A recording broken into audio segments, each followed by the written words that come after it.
Hello students, how are you? I hope everything is fine. Yes, so let's start a new chapter, that is mole concept. This is the first lecture of mole concept. Okay.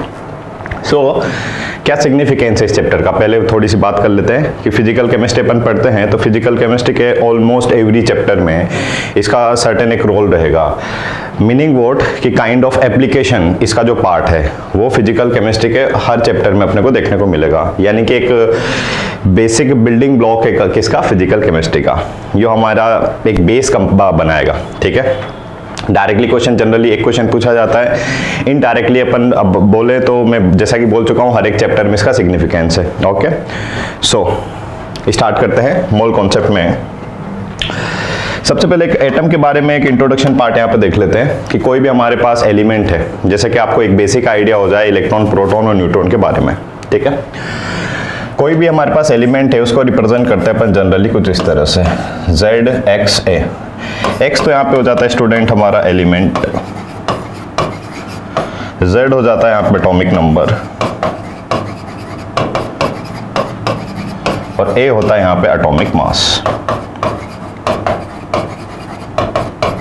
ठीक है, जैसे कि आपको पता होगा कि जो atom है अपने आप में ग्रीक वर्ड है। एटम का मीनिंग ग्रीक जो अगर ट्रांसलेट करें उसे इंग्लिश में तो उसका मीनिंग होता है indestructible particle. But modern science के अकॉर्डिंग हम देख सकते हैं, जैसे आपने 10th क्लास में भी देखा होगा रदरफोर्ड एक्सपेरिमेंट, तो उसके बेसिस पे आपको पता लगा कि एटम में एक सेंटर पे एक डेंस रीजन होता है, उसको क्या बोलते हैं, न्यूक्लियस बोलते हैं। और न्यूक्लियस में क्या होता है स्टूडेंट, प्रोटॉन और न्यूट्रॉन होंगे। तो कोई भी एटम है तो उसमें एक तो क्या रहेगा बच्चा, न्यूक्लियस रहेगा। क्या रहेगा, एक तो न्यूक्लियस रहेगा और न्यूक्लियस में क्या होंगे student, proton as well as neutrons रहेंगे और इलेक्ट्रॉन इसके चारों तरफ किसी पर्टिकुलर वेलोसिटी से रिवॉल्व करते रहेंगे। ठीक है, यानी कि हम वैसे बोल सकते हैं क्या कि एटम एक्चुअली 3 पार्टिकल से बना हुआ है। उन्हीं पार्टिकल को अपन क्या बोलते हैं, सब एटॉमिक पार्टिकल। क्या बोलते हैं उनको, सब atomic particles, known as electrons, protons and neutrons. Electron को रिप्रेजेंट करते हैं E माइनस से, प्रोटॉन को रिप्रेजेंट करेंगे P से और न्यूट्रॉन को रिप्रेजेंट करते हैं N से। ओके, तो किसी भी एलिमेंट को हम देख के यहाँ पे बता सकते हैं कि उसमें कितने प्रोटॉन है, कितने इलेक्ट्रॉन है और कितने न्यूट्रॉन है। ठीक है, तो जैसे कि यहाँ पे X तो रिप्रेजेंट कर रहा है स्टूडेंट हमारे पास एलिमेंट को, जैसे कि इसका एग्जांपल ले लेते हैं 11Na23। ठीक है, 11Na23। तो यहाँ पे 11 ये X तो रिप्रेजेंट कर रहा है Na को, यानी कि X हमारा क्या हो गया, एलिमेंट हो गया। That is known as what, इस केस में इसको बोलते हैं क्या बच्चा, सोडियम। क्या बोलते हैं इसको स्टूडेंट, सोडियम। ठीक है, तो सोडियम का आइटम है। अच्छा, 11 क्या हो गया, इसका एटॉमिक नंबर हो गया और 23 इसका क्या हो गया स्टूडेंट, एटॉमिक मास हो गया। अब इस एटॉमिक नंबर और एटॉमिक मास को देख के हम किस तरह से इलेक्ट्रॉन, प्रोटॉन और न्यूट्रॉन को निकाल सकते हैं। तो याद रखेंगे जितना एटॉमिक नंबर है वही एटॉमिक नंबर के बराबर होंगे नंबर ऑफ प्रोटॉन्स, साथ ही साथ नंबर ऑफ इलेक्ट्रॉन्स भी उसके बराबर होंगे। अच्छा, इलेक्ट्रॉन्स तब तक बराबर होंगे जब तक कोई एटम पे चार्ज नहीं है। अगर एटम पे चार्ज आता है तो एटॉमिक नंबर और इलेक्ट्रॉन बराबर नहीं होंगे। ठीक है, इसको समझेंगे भी सही अपन बाद में। फिलहाल जो भी एटॉमिक नंबर है उतना ही नंबर प्रोटॉन होते हैं, उतने ही नंबर ऑफ क्या होते हैं, इलेक्ट्रॉन होते हैं। तो यहाँ पे देखो सोडियम का एटॉमिक नंबर कितना है, 11। तो हम बोल सकते हैं कि सोडियम में कितना है, प्रोटॉन स्टूडेंट 11, साथ ही साथ इलेक्ट्रॉन भी कितने इसमें 11। और न्यूट्रॉन कैसे आप निकालोगे, तो न्यूट्रॉन निकालने का एक तरीका है यहाँ पे क्या, A माइनस जेड कर दीजिए आप। क्या कर दीजिए, A माइनस जेड। तो 23 माइनस 11, A तो हो गया atomic mass that is 23, Z क्या हो गया 11। तो 23 माइनस 11 कितना आएगा स्टूडेंट, 23 माइनस 11 कितना आ गया 12। ओके, तो यहाँ पे हमने देखा कि इस एटम को आपने इस तरह से रिप्रेजेंट किया है। तो यहाँ पे अपन बता सकते हैं कि सोडियम में 11 तो इलेक्ट्रॉन होंगे, 11 ही प्रोटॉन होंगे और 12 क्या होंगे इसमें स्टूडेंट, न्यूट्रॉन होंगे। एक और एग्जांपल ले लेते हैं ताकि आपका प्रैक्टिस हो जाए। लेट्स सपोज हमारे पास एटम है क्या, 6C12। ठीक है, तो यहाँ पे ये तो हमारा एटम हो गया बच्चा किसका, कार्बन का। बोलो यहाँ पे एटॉमिक नंबर कितना है, 6 है। एटॉमिक नंबर ही किसके बराबर होता है, प्रोटॉन्स के। एटॉमिक नंबर ही किसके बराबर होगा, इलेक्ट्रॉन्स के। इसकी एक कंडीशन है, ठीक है, याद रख सकते हैं क्या कि if there is no charge, कि अगर चार्ज नहीं है तो ही आप बोलोगे Z इक्वल्स टू E। ठीक है, अगर चार्ज आ गया तो फिर ये इक्वल नहीं होते। फिलहाल इस पे कोई चार्ज नहीं है तो जो एटॉमिक नंबर है वही प्रोटॉन होंगे वही इलेक्ट्रॉन भी होंगे। और न्यूट्रॉन कैसे निकाल लेंगे इसमें, बोलो दिस माइनस दिस, 12 माइनस 6 कितना आ जाएगा स्टूडेंट, 6। तो इस कार्बन के एटम में 6 तो प्रोटॉन है, 6 इलेक्ट्रॉन है और 6 क्या है स्टूडेंट न्यूट्रॉन है। ओके, बात करते हैं अब इलेक्ट्रॉन प्रोटॉन अगर न्यूट्रॉन अपन ने निकाल लिया है तो इसके बेसिस पे हम एक टर्मिनोलॉजी यहाँ पे इंट्रोड्यूस कर रहे हैं। उसमें फर्स्ट अपन देखते हैं क्या बच्चा, आइसोटॉप। क्या देखते हैं उसमें, आइसोटॉप। सो आइसोटॉप क्या होते हैं? सो आइसोटॉप हम उनको बोल रहे हैं उन दो या दो से ज्यादा एटम्स को बोल रहे हैं जहां पे एटॉमिक नंबर तो सेम होता है, यानी कि Z तो क्या है सेम है, बट A जो एटॉमिक मास है वो क्या है अगर डिफरेंट है। ठीक है, तो अगर ये दोनों कंडीशन सेटिस्फाई हो रही है तो उन सब्सटेंस को या उन एटम्स को अपन क्या बोलेंगे, आइसोटॉप बोलेंगे। जैसे कि आपको पता भी होगा कार्बन के दो आइसोटॉप नेचर में मिलते हैं, C612 एंड C614। इनको क्या बोलेंगे बच्चा, एक दूसरे का आइसोटॉप बोलेंगे। क्यों बोलेंगे सर? देखो दोनों का एटॉमिक नंबर सेम है, एटॉमिक मास इसका 12 और इसका कितना है 14 है, तो इन दोनों को क्या बोलेंगे, एक दूसरे का आइसोटॉप। ठीक है, एक और एग्जांपल ले लेते हैं आइसोटॉप में। जैसे कि हाइड्रोजन के 3 आइसोटॉप्स होते हैं, 1H1, 1H2, 1H3। देखो सभी के लिए Z की वैल्यू सेम है, यानी कि हाइड्रोजन के जो एटम है ना वो 3 तरह के different type of atoms hydrogen के पॉसिबल होते हैं नेचर में मिलने हैं। इसको बोलते हैं प्रोटियम, इसको बोलते हैं ड्यूटेरियम, इसको बोलते हैं ट्रिटियम। ठीक है, तो यहाँ पे देखो सभी का मास क्या है, डिफरेंट है। ओके, तो इन तीनों को भी क्या बोलेंगे, एक दूसरे का आइसोटॉप्स। नेक्स्ट यहाँ पे टर्मिनोलॉजी इंट्रोड्यूस करते हैं, दैट इज आइसोबार। आइसोबार क्या होता है स्टूडेंट, वो सब्सटेंस जहाँ पे A तो क्या हो, सेम हो, A तो क्या हो सेम हो, और Z यहाँ पे क्या हो अगर डिफरेंट हो, यानी कि एटॉमिक मास तो सेम हो बट जो एटॉमिक नंबर है वो क्या है, डिफरेंट है। जैसे कि 19K40, 20Ca40। तो देखो ये तो K तो रिप्रेजेंट कर रहा है पोटेशियम को, Ca रिप्रेजेंट कर रहा है कैल्शियम को, तो दोनों का एटॉमिक नंबर डिफरेंट है। यस, Z डिफरेंट है, एटॉमिक मास दोनों का सेम है, तो इन दोनों सब्सटेंस को या इन दोनों एटम को क्या बोलेंगे, आइसोबार ऑफ ईच अदर। क्या बोलेंगे, आइसोबार का ये रिलेशन रखते हैं। नेक्स्ट टर्मिनोलॉजी यहाँ पे इंट्रोड्यूस करते हैं, जैसे आइसोटन्स। क्या बोलते हैं बच्चा इसको, आइसोटन्स। आइसोटन्स क्या होते हैं, same number of neutrons. Neutrons क्या हैं, सेम है, तो उन सब्सटेंस को क्या बोलेंगे, आइसोटन्स बोलेंगे। जैसे कि एग्जांपल लिखते हैं 7 and 15, 8 और 16। देखो यहाँ पे इसमें न्यूट्रॉन कैसे निकालते हैं, तो न्यूट्रॉन निकालने का तरीका अभी अभी अपन ने देखा था। क्या करोगे आप, A माइनस Z करोगे, तो इसमें A कितना है 15, Z कितना है 7, कितना आ रहा है 8। बोलो यहाँ पे A माइनस Z, 16 माइनस 8 कितना आ रहा है बच्चा, 8। तो ये तो नाइट्रोजन का हमारे पास एटम है और ये ऑक्सीजन का एटम है, बट दोनों पे नंबर ऑफ न्यूट्रॉन क्या है, सेम। इसमें भी 8, इसमें भी 8, तो इन दोनों को क्या बोलेंगे, एक दूसरे का isotone of each other. Last part इसमें लेते हैं टर्मिनोलॉजी में, that is iso electron. Iso electron, iso electron उनको बोलेंगे जहां पे सेम नंबर ऑफ क्या हो, इलेक्ट्रॉन्स हो, सेम नंबर ऑफ इलेक्ट्रॉन्स।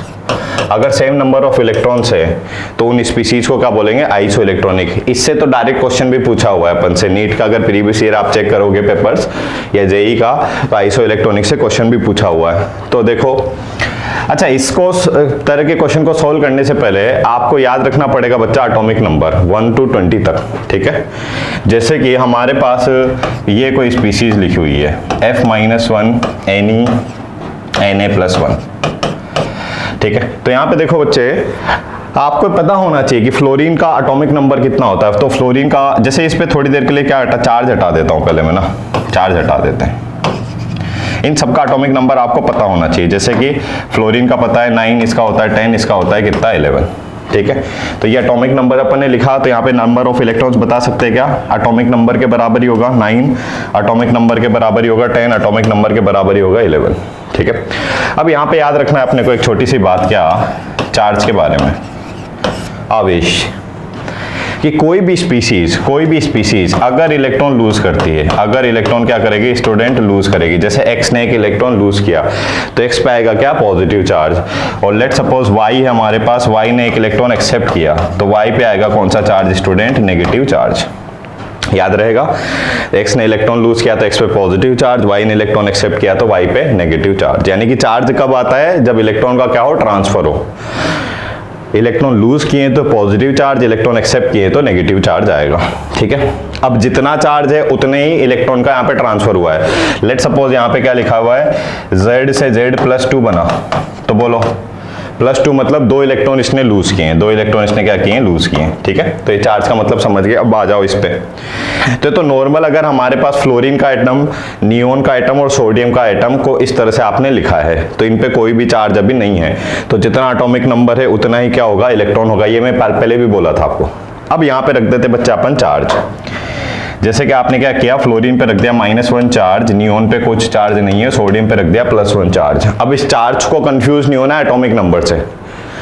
ठीक है, कि सर अभी तो आपने Na को 23 लिखा था ना, यस, वो उसका एटॉमिक मास को रिप्रेजेंट कर रहा है, बट ये +1 क्या रिप्रेजेंट कर रहा है, उसके बच्चे चार्ज को। ठीक है अच्छा, तो देखो -1 का तो मतलब क्या है, -1 कब आता है, जब इलेक्ट्रॉन एक्सेप्ट किया हो। तो फ्लोरीन पे पहले से 9 इलेक्ट्रॉन थे, अगर एक इलेक्ट्रॉन इसने एक्सेप्ट कर लिया तो बोलो कितने हो गए, 10।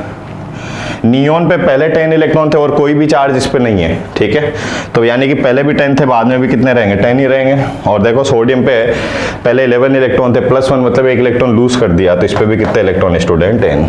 तो तीनों स्पीशीज पे सेम नंबर ऑफ इलेक्ट्रॉन है, यानी कि हम यहाँ पे बोल सकते हैं क्या, कि तीनों स्पीशीज क्या रिलेशन रखती है, स्टूडेंट, आइसो इलेक्ट्रॉनिक का रिलेशन यहाँ पे फॉलो हो रहा है। ओके, तो ये इस तरह के क्वेश्चन आप तब कर पाएंगे जब आपको एटॉमिक नंबर पता हो। तो आपका ये आज का होमवर्क भी है क्या, कि आपको 1 से लेके 20 तक सभी एलिमेंट्स के atomic number as well as atomic mass भी पता होना चाहिए। जैसे सोडियम का कितना होता है 23, कैल्शियम का कितना होता है 40। ठीक है, तो एनसीईआरटी में पीरियोडिक टेबल से आप उसको कॉपी करेंगे अपनी नोट कॉपी बुक में। ओके स्टूडेंट्स, कि सर इससे ज़्यादा वाले एग्जाम में पूछ लिया तो नहीं, जनरली 20 तक हम देखें अगर प्रीवियस ईयर पेपर्स को, तो 20 या 30 तक हमें पता होना चाहिए, मतलब इतना रिक्वायरमेंट है एग्जाम का। ठीक है, उसके बाद वाला फिर एग्जामिनर वहाँ पे आपको एटॉमिक नंबर या एटॉमिक मास प्रोवाइड कर देता है। Okay, so now let's talk about the then mole. तो मोल है क्या, मतलब डायरेक्ट टू दी पॉइंट बात करते हैं। ठीक है, घुमा फिरा के नहीं। ठीक है, जो भी हमारे पास एग्जाम ओरिएंटेड जो भी रिक्वायरमेंट है उसके बेसिस पे। ठीक है, जैसे कि एक मैं सिंपल सा आपसे क्वेश्चन पूछता हूँ। ठीक है, ध्यान से देना आंसर, इसका एक अप्रोक्सीमेट आंसर आपको सिर्फ देना है। ये हमारे पास A से B का कुछ डिस्टेंस है बच्चा। ठीक है, और हमारे पास जयपुर टू दिल्ली का कुछ डिस्टेंस है। ठीक है, तो यहाँ पे एक मेरे को रफली एक आइडिया दीजिए, एक अप्रोक्सीमेट, एग्जैक्टली वैल्यू भी नहीं देंगे तो चलेगा। यहाँ से A के B का डिस्टेंस कितना है, बोलो। ये डिस्टेंस कितना दिख रहा है अभी आपको, तो आप बोलोगे कि सर अराउंड 4 या 5 सेंटीमीटर है ना, ले लेते हैं अप्रोक्सीमेटली कितना, 5 सेंटीमीटर। ठीक है, और जयपुर से दिल्ली के बीच का डिस्टेंस बोलो कितना होगा, अप्रोक्सीमेट आइडिया गेस मारेंगे तो लेट सपोज ले लेते कितना, 500 किलोमीटर। ठीक है, तो यहाँ पे देखो आपने शायद आपने भी अगर दिमाग में सोचा होगा तो यही वैल्यू सोची होगी इसके आसपास। तो ये वैल्यू को तो आपने रिप्रेजेंट किया, देखो काम की बात स्टार्ट करते हैं। इस वैल्यू को तो रिप्रेजेंट किया आपने सेंटीमीटर में, और इस वैल्यू को रिप्रेजेंट किया आपने किलोमीटर में। अब मेरे को इतना सा आंसर करो, क्या जयपुर से दिल्ली के बीच की डिस्टेंस को, क्या इस किलोमीटर को मैं सेंटीमीटर में कन्वर्ट कर सकता हूँ कि नहीं, पहले तो इसका आंसर करो। कर सकते हैं, यस। किलोमीटर को पहले मीटर में कन्वर्ट कर लेंगे, फिर मीटर को सेंटीमीटर में कन्वर्ट कर लेंगे, है ना। 1 किलोमीटर में कितने मीटर होते हैं, 1000 मीटर, और 1 मीटर में कितने सेंटीमीटर तो होते हैं, 100 सेंटीमीटर। तो इस किलोमीटर को मैं सेंटीमीटर में भी लिख सकता हूँ, बट क्या आपने इस डिस्टेंस को सेंटीमीटर में बोला, क्या नहीं, आपने इसको क्या बोला, किलोमीटर में बोला, और इस छोटी सी डिस्टेंस को आपने बोला सेंटीमीटर में। तो ऐसा क्यों है, तो दोनों डिस्टेंस ही, बट इस डिस्टेंस को रिप्रेजेंट करने के लिए, अलग अलग डिस्टेंस को रिप्रेजेंट करने के लिए हमने अलग अलग यूनिट लिया है। हमने अलग अलग डिस्टेंस को रिप्रेजेंट करने के लिए बच्चा अलग अलग यूनिट यूज किए। ठीक है, उसी तरह से मोल के बारे में अपन यहाँ पे बात करते हैं। क्या, जैसे हमारे पास एक स्मॉल नंबर है, जैसे लेट सपोज हमारे पास क्या है, 36 बुक्स हैं, तो इन बुक्स को अपन क्या लिख सकते हैं, 3 डजन भी लिख सकते हैं, बोलो हाँ कि ना। 1 डजन में कितने होते हैं, 12। 1 डजन में कितना होता है बच्चा, 12 उसका नंबर होता है। तो 36 को अपन बोल सकते हैं 3 डजन बुक। तो हमारे पास अगर छोटा नंबर है तो उसको अपन डजन में कन्वर्ट करके लिख सकते हैं, है ना। उसका यूनिट अपन ने क्या ले लिया, डजन। उसी तरह से बच्चा एक मेरे पास लार्ज नंबर है, मेरे पास क्या है, एक लार्ज नंबर है, जैसे कि ये मैंने एक नंबर लिया, तो इसका क्या मतलब हो जाएगा, इसको मैं क्या लिखूंगा, मेरे पास इतनी बुक्स हैं, लेट सपोज इतनी क्या है मेरे पास बुक्स हैं, तो इसको मैं क्या बोलूंगा, 1 मोल बुक्स। तो जैसे कि इससे पहले वाले केस में अपन ने देखा है कि छोटी डिस्टेंस को आपने सेंटीमीटर में लिखा, बड़ी डिस्टेंस को किलोमीटर में लिखा। क्यों लिखा? हमारी कन्वीनियंस के बेसिस पे, ठीक है, कि हम उसको इजीली रिप्रेजेंट कर पाए, ठीक है। तो उसी तरह से केमिस्ट्री में स्टूडेंट हम जो बात करते हैं ना एटम्स वगैरह की, तो उनके एक लार्ज नंबर वहां पे अवेलेबल होता है।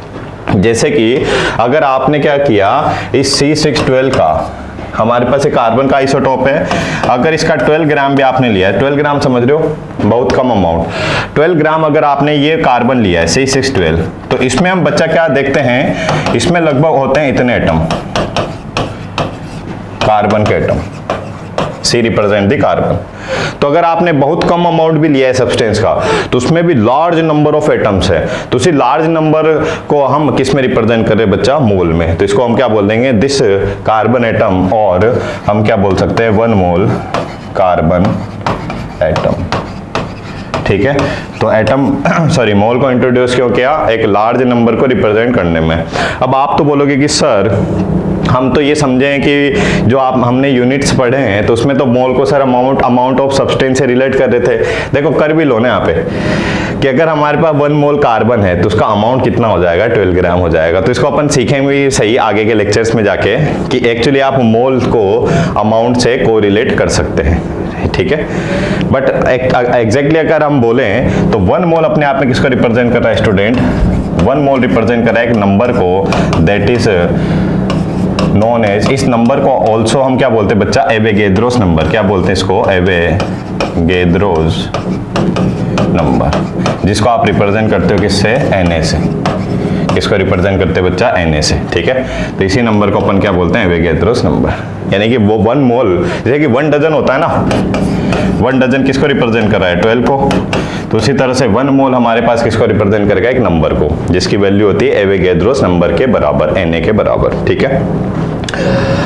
अच्छा, इस चैप्टर में थोड़ा सा आगे बढ़े तो मोल कॉन्सेप्ट में बस हमें थोड़ा सा यूनिट यहाँ पे कन्वर्जन का आपको थोड़ा एक बेसिक आइडिया होना चाहिए ना। तो बहुत डिटेल में नहीं बट बहुत शॉर्ट में अपन यहाँ पे बात कर लेते हैं, ठीक है। यूनिट एंड इट्स कन्वर्जन, ठीक है। जैसे कि बात करते हैं वॉल्यूम की, तो फ्रीक्वेंटली अपन यूज करते हैं वॉल्यूम की generally 2 units, that is litre. तो 1 लीटर में आपको याद रखना है कितना है स्टूडेंट, 1000 क्या होता है, ml होता है, ठीक है। या इसी को क्या लिख सकते हैं आप, सेंटीमीटर क्यूब में भी लिख सकते हैं, 1000 सेंटीमीटर क्या क्यूब, है ना। तो सिर्फ ये इंटर कन्वर्जन आप याद रखेंगे। दूसरी बात कर लेते हैं अपन किसकी, टेम्परेचर की। ये इंपॉर्टेंट है, टेम्परेचर। टेम्परेचर जनरली हम 2 यूनिट में यहाँ पे बात करते हैं, ऑल्दो कई सारे रिलेशन होते हैं, फ़ारेनहाइट का भी होता है, बट हम मोस्टली बात करते हैं किसमें, डिग्री सेल्सियस और केल्विन में। तो याद रखना है आपको कि टेम्परेचर को आप केल्विन स्केल में कन्वर्ट कर सकते हो, कैसे, 273.15 में ऐड कर दो क्या, डिग्री सेल्सियस टेम्परेचर को, ठीक है। तो हमारे पास इसका एग्जांपल ले लेते हैं, जैसे हमारे पास क्या है, 27 डिग्री सेल्सियस टेम्परेचर है, इसको कन्वर्ट करना है आपको किसमें, केल्विन में। तो कैसे करेंगे, केल्विन स्केल में टेम्परेचर आएगा कितना, 273.15 प्लस कितना है, 27 डिग्री। जैसे कि रूम का टेम्परेचर जनरली कितना होता है, 27 होता है, तो इसमें ऐड कर दो कितना, 27, तो अप्रोक्सीमेटली कितना आ जाएगा, 300.15। जनरली इस 0.15 को अपन इग्नोर कर देते हैं ताकि हमारा कैलकुलेशन फास्ट हो जाए। तो जनरली आप याद भी रख सकते हैं कि डिग्री सेल्सियस टेम्परेचर को अगर केल्विन में कन्वर्ट करना है तो 273 अपन क्या कर देंगे, ऐड कर देंगे, ठीक है। तो इसका जो रूम टेम्परेचर है जो 27 डिग्री सेल्सियस है, इसको आप केल्विन स्केल में लिख सकते हो, वो कितना हो जाएगा स्टूडेंट, 300 केल्विन, ओके। नेक्स्ट होता है प्रेशर। प्रेशर को जनरली अपन रिप्रेजेंट करते हैं किसमें बच्चा, ATM में। आप यूनिट कन्वर्जन यहाँ पे याद रख सकते हो जो रिलेवेंट है और जो काम आता है अपने को। एक ATM को आप लिख सकते हो क्या, 760 mm ऑफ Hg, इसी को आप लिख सकते हो 760 टॉर, ठीक है।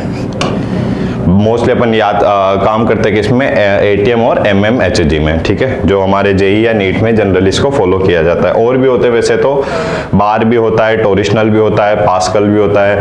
1 ATM की लगभग वैल्यू होती है 10⁵ पास्कल, अप्रोक्सीमेट वैल्यू होती है 1 बार के बराबर, ठीक है। और टोरिशनल में भी कितना होता है, 760 टॉर के बराबर होता है, ठीक है। तो ये यूनिट कन्वर्जन आपको आना चाहिए बच्चे, ओके। अब यहाँ पे फाइनली अपन बात कर लेते हैं किसकी, मोल एवं एंड मास में रिलेशन, मोल एंड वॉल्यूम में relation, and mole and number में रिलेशन। जैसे कि हमारे पास 1 मोल सब्सटेंस है, ठीक है, मेरे पास क्या है 1 मोल कार्बन एटम है। तो इसको अभी अपन ने नंबर में अगर लिखना है तो क्या करूंगा मैं 6.023 इंटू 10⁻23 कार्बन एटम लिख सकते इसको, बोलो हाँ कि ना। तो ये एक रिलेशन हो गया ना मोल और नंबर में। जैसे कि हमारे पास क्या है क्वेश्चन एक छोटा सा कि आपके पास 6.023 इंटू 10⁻30 NH3 के मॉलिक्यूल्स है।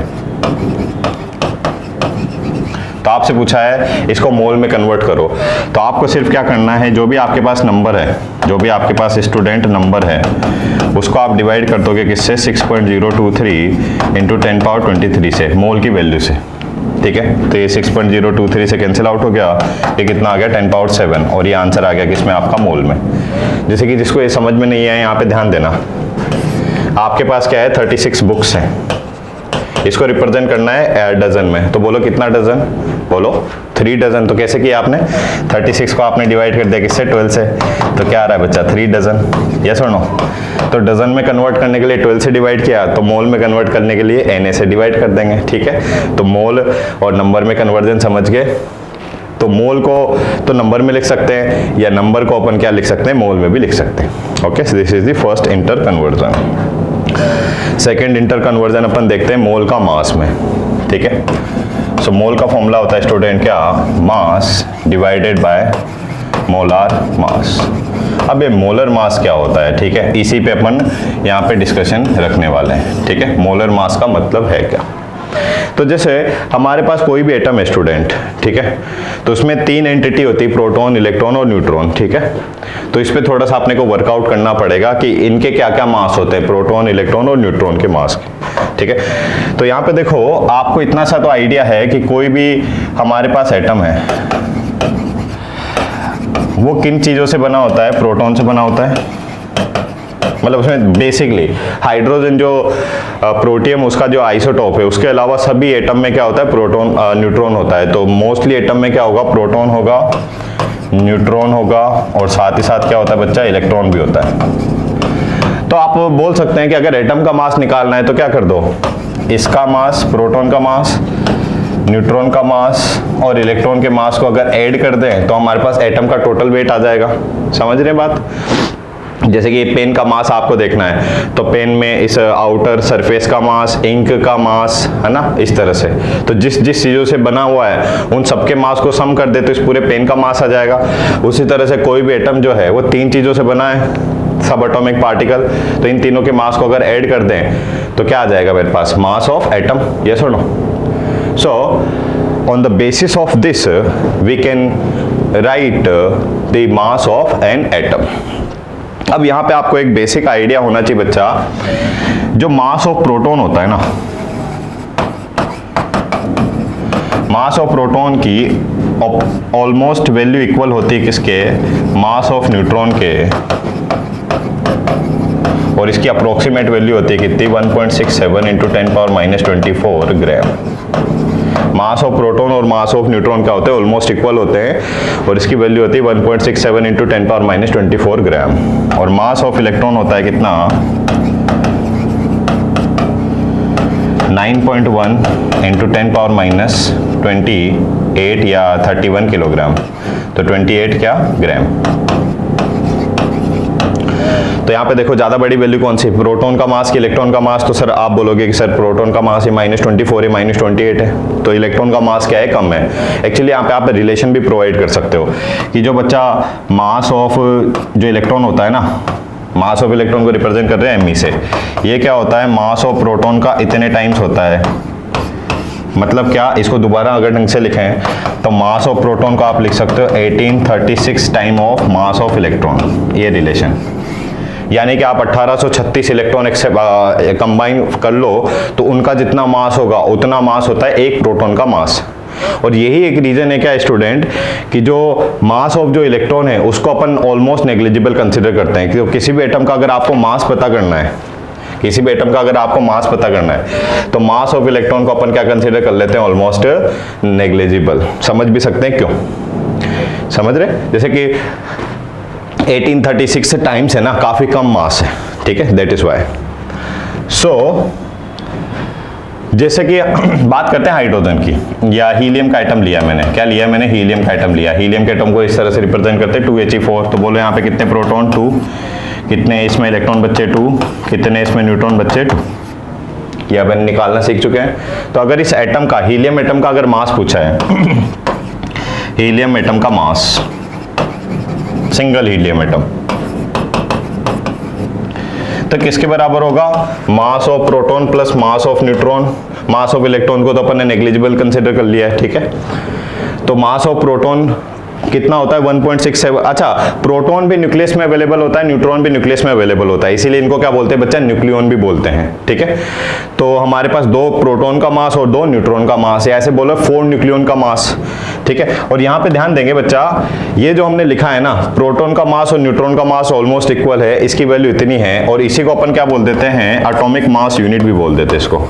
क्या बोल देते हैं इसको, एटॉमिक मास यूनिट, AMU से जिसको रिप्रेजेंट आप करते हो, AMU, ओके। और AMU की वैल्यू आप याद रखेंगे 1.67 इंटू 10⁻⁻²4। तो एक AMU मतलब एक प्रोटॉन का मास या एक न्यूट्रॉन का मास।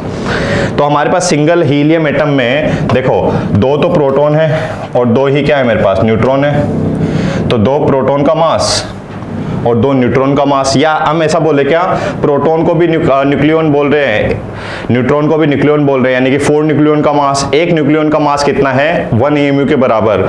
तो 4 न्यूक्लियन का मास कितना हो जाएगा बच्चा, 4 AMU के बराबर। AMU की वैल्यू कितनी लिख सकते हो आप, वो 1.67 इंटू 10⁻⁻²4 ग्राम, ठीक है। तो हमारे पास एक हीलियम एटम का मास आ गया, दैट इज 4 AMU, ठीक है। अब अगर 2 हीलियम एटम का मास आपको निकालना है तो क्या करोगे आप, इसको मल्टीप्लाई कर दो 2 से। 3 हीलियम एटम का मास निकालना है, जैसे कि हमारे पास क्या है, एक हीलियम का मास कितना है बच्चा, 4 AMU। 2 हीलियम का मास कितना हो जाएगा, सिंगल हीलियम हमारे पास जो एटम है उसका मास कितना है, इतना। 2 कितना हो जाए, मल्टीप्लाई कर दो 2 से। 1 डजन पूछा है तो मल्टीप्लाई कर देंगे 12 से। अगर हमसे पूछा है कि 1 मोल हीलियम एटम है, आपके पास क्या है, 1 मोल हीलियम एटम है, तो उनका मास कितना होगा। तो डजन के लिए 12 से मल्टीप्लाई कर रहे थे, तो मोल के लिए Na से मल्टीप्लाई करेंगे। तो 4 AMU मल्टीप्लाई बाय Na, बोलो हाँ कि ना। और इसका जब मल्टीप्लिकेशन आप करते हो तो उसकी वैल्यू आती है कितनी बच्चा, 1 ग्राम, ठीक है। वो करके भी बता दूंगा, फिलहाल में डायरेक्ट आप लिख सकते हो कितना, 4 ग्राम, यानी कि हीलियम के 1 एटम का मास कितना था, 4 ग्राम। इसको मैं बता देता हूँ यहाँ पे। देखो AMU की वैल्यू होती है बच्चा 1.67 इंटू 10⁻⁻²4। Na की वैल्यू बोलो कितनी होती है, 6.023 इंटू 10⁻23। तो यहाँ पे देखो आप घर पे बैठ के भी इसको कर सकते हो। 1.67 को जब 6.02 से मल्टीप्लाई करोगे तो अप्रोक्सीमेट वैल्यू आती है इसकी 9.999 समथिंग, तो उसको 10 ले लेते हैं। अच्छा, ये -24 और ये प्लस के 23, बोलो कैंसिल आउट होगा। ये 23 इस 23 को हटा दिया, यहाँ पे 10⁻⁻1 बचेगा, 10⁻⁻1 नीचे जाएगा, 1/10, 1/10 से 10 कैंसिल आउट हो गया। तो इन दोनों का ओवरऑल वैल्यू कितनी आ रही बच्चा, 1। अच्छा, AMU की यूनिट क्या थी, ग्राम, तो यहाँ पे फाइनली यूनिट क्या रहेगी बच्चे, ग्राम। तो AMU और Na को जब मल्टीप्लाई करते हो तो इसकी वैल्यू कितनी आती है, 1 ग्राम। तो 4 के पीछे अपन ने क्या लिख दिया, सीधा सीधे ग्राम। तो 4 AMU तो सिंगल हीलियम एटम का मास है, और 4 ग्राम क्या है, 1 मोल हीलियम एटम का मास है। और इसी 1 मोल जो सब्सटेंस का मास होता है बच्चा, इसी को क्या बोलते हैं अपन, मोलर मास बोलते हैं। क्या बोलते हैं इसको, मोलर मास। तो एक फॉर्मूला अपन देख रहे थे क्या, कि मोल का क्या फॉर्मूला होता है, मोल का फॉर्मूला होता है मास अपॉन मोलर मास। तो ये मोलर मास का मतलब समझ में आया कि 1 मोल जो सब्सटेंस होता है उसी के मास को अपन क्या बोलते हैं, मोलर मास, ठीक है। तो इसी को अपन कंटिन्यू करेंगे यहीं से नेक्स्ट लेक्चर में। So that is all for the today, we will continue class on next session. Thank you, bye bye, take care.